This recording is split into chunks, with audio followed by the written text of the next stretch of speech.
Hi, I'm Tanaya, a postgraduate student of NID India, and in the next few slides, I'll be talking about the everyday ingenuity of the common man and the democratization of design.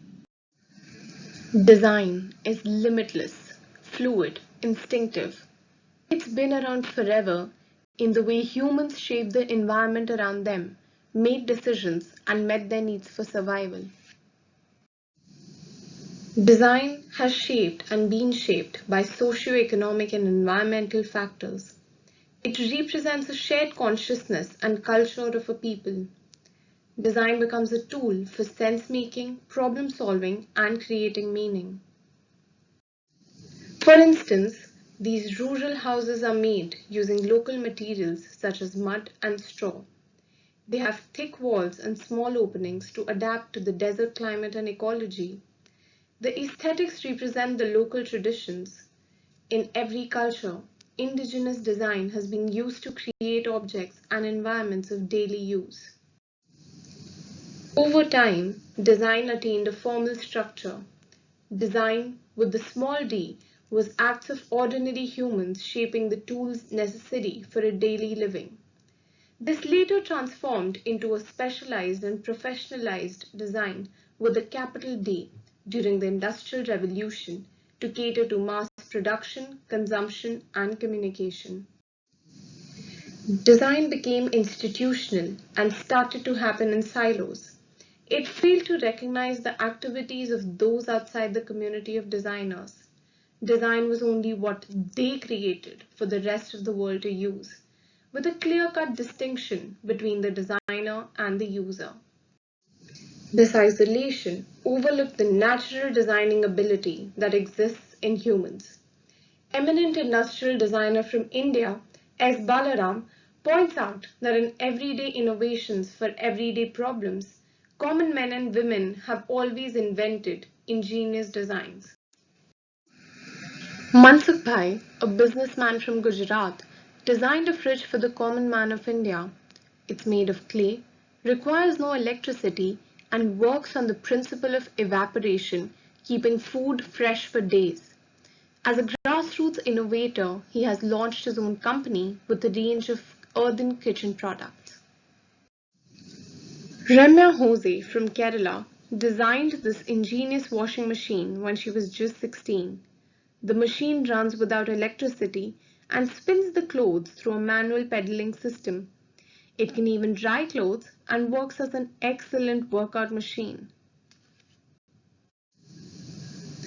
MJ Joseph from Coconut Country, Kerala developed a safe and simple device for the coconut tree climbers. It consists of a hand grip and two metal loops for holding the feet and propels with alternate motion of the limbs. He inspired a number of such improvisations in various parts of the country. In the Indian context, with varying socio-economic realities, these designs of everyday life are essential because they're inexpensive, locally sourced, and sustainable.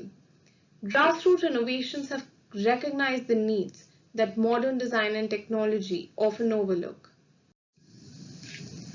But not every such endeavor can be called design. In India, we have a specific category called Jugaad to recognize frugal innovation and the ability of us Indians to improvise quickly and cheaply with available resources at hand.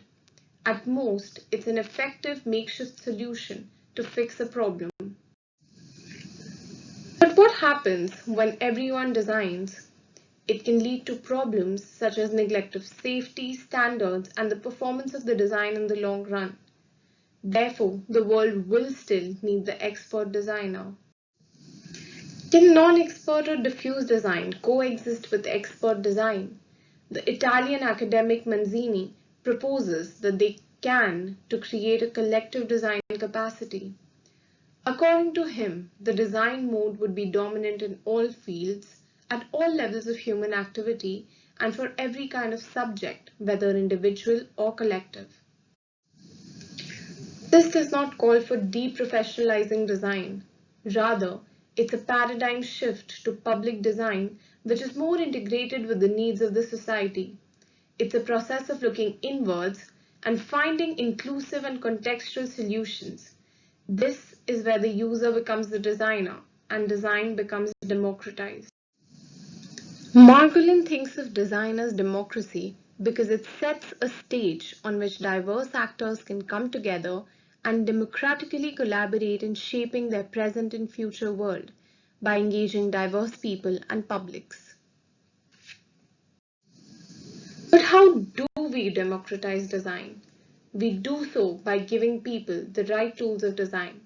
The designer's role would be that of facilitators to create this new reality of participation and co-creation.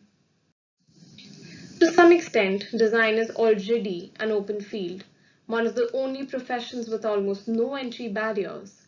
And as we increasingly take cognizance of the impact of design in domains like businesses, organizations, and even governance, we're coming to a world which creates value through a collective design capacity. In the new world order, design is not a privilege. It accepts the multiple approaches and the multiple realities. It's humane, equitable, and accessible. And I leave you with this paradox and invite your opinions on the same. Thank you.